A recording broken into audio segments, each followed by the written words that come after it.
15 அதனுடைய 15வது வசனம், வானத்தையும் பூமியையும் படைத்த கர்த்தராலே நீங்கள் ஆசீர்வதிக்கப்பட்டவர்கள்.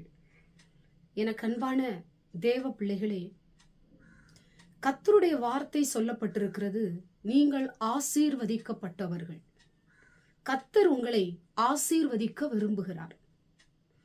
உங்களை ஆசீர்வதித்து உங்களுடைய தலையை ஆண்டவர் உயர்த்த போகிறார். நீங்கள் ஆசீர்வாதமாய் இந்த உலகத்திலே வாழ்ந்திருக்கும்படி ஆண்டவர் செய்ய போகிறார்.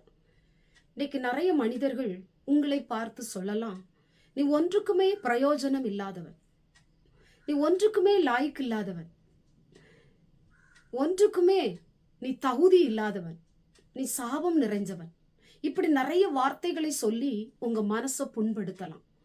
ஆண்டவர் அப்படி செய்கிற தெய்வம் அல்ல. நீ ஆசீர்வதிக்கப்பட்டவன், நீ ஆசீர்வதிக்கப்பட்டவள், நீ ஆசீர்வதிக்கப்பட்டவர்கள் என்று சொல்லி உங்களை பார்த்து ஆண்டவர் சொல்லுகிறார். இந்த நாளிலும் கூட இந்த வசனத்தின் மூலமாய் கர்த்தர் உங்க வாழ்க்கையை அவர் ஆசீர்வதிக்க போகிறார். நீங்கள் செய்கிற வேலைகளை கர்த்தர் ஆசீர்வதிக்க போகிறார். ஒருவேளை உங்க வேலைகள் கடினமா இருக்கலாம், முடியாத ஒரு காரியமா இருக்கலாம், போதிய அளவுக்கு உங்களுடைய வேலையில பணம் இல்லாம இருக்கலாம், வருமானம் இல்லாம இருக்கலாம். இன்னைக்கு ஆண்டவர் வேலையை ஆசீர்வதிக்க போகிறார், உங்களுடைய தொழிலை ஆசீர்வதிக்க போகிறார், உங்களுடைய வியாபாரத்தை ஆசீர்வதிக்க போகிறார், உங்களுடைய குடும்பத்தை, உங்களுடைய கூடாரத்தை கர்த்தர் ஆசீர்வதிக்க போகிறார்.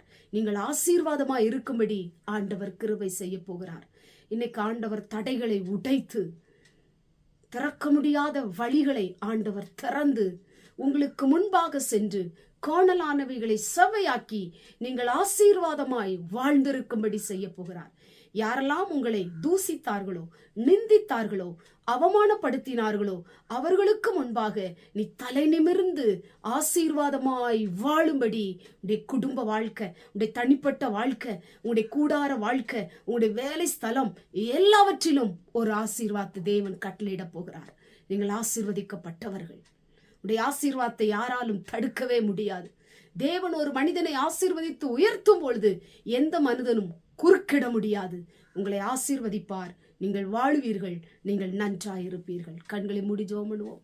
எங்கள் பரிசுத்தமுள்ள நல்ல பிதாவே, கேட்டதான வசனத்தின் மூலமாய் நீ ஆசீர்வதிக்கப்பட்டவன் என்று வேதம் சொல்லப்பட்டது போல இந்த வார்த்தையை கேட்டிருக்கிற உம்முடைய பிள்ளைகளை நீர் ஆசீர்வதித்து ஆசீர்வாதமாய் வாழ்ந்து இந்த உலகத்துல தலை நிமிர்ந்து நிற்கும்படி என்னுடைய வேலைகள், கையிட்டு செய்கிற காரியங்கள் எல்லாவற்றிலும் ஆசீர்வாதத்தை கொடுத்து உங்களை வாழ வைப்பதற்காய் ஸ்தோத்திரம்.